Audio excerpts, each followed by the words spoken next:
Hello, I'm Edward Carter and I'm a Christian minister here in Norwich in East Anglia.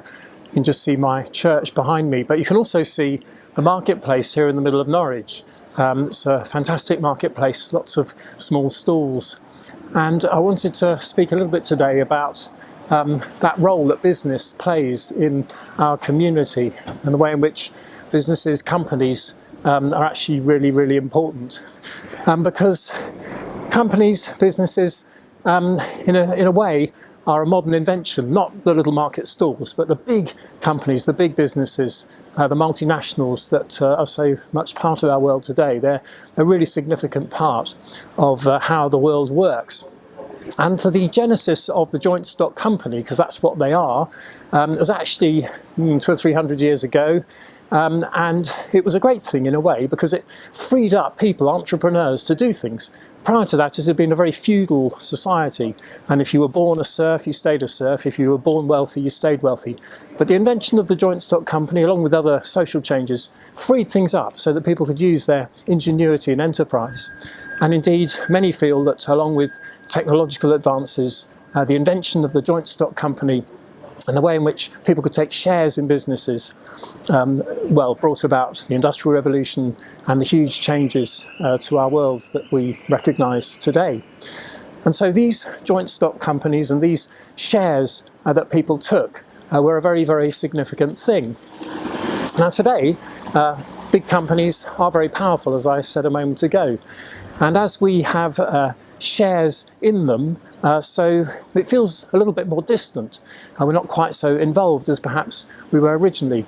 But it's worth remembering that starting point and how shares actually still mean what they say, a share in a business.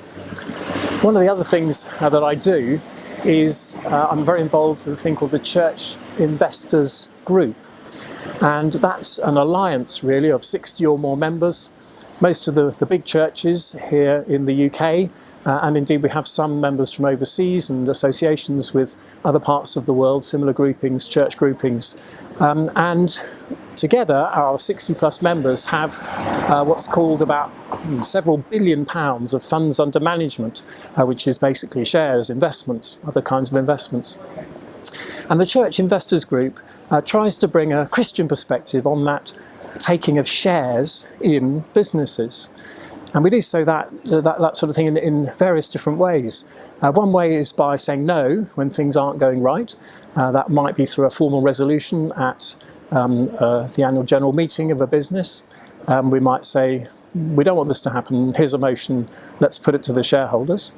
So that would be one way, sort of putting the brakes on a business.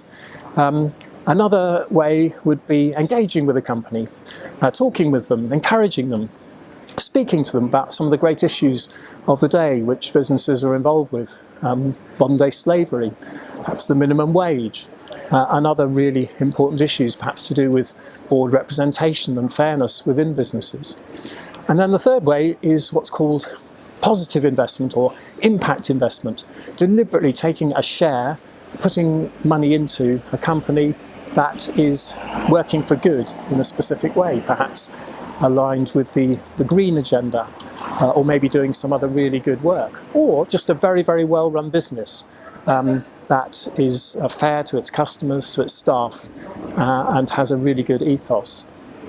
And the Church Investors Group works hard to help its members do all of those things with its money, because it's church money that's being used. It's money that's perhaps needed for pensions or needed to be dispersed for other church work.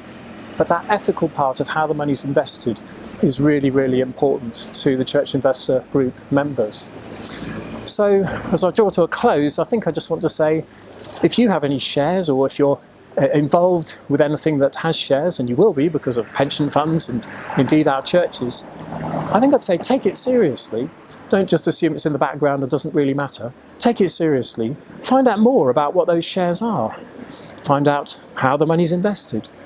And find out if a company that you are invested in, perhaps second-hand like that, find out if there's something that can be done extra to encourage that business to play its part in the world in a fruitful, positive and Christian way.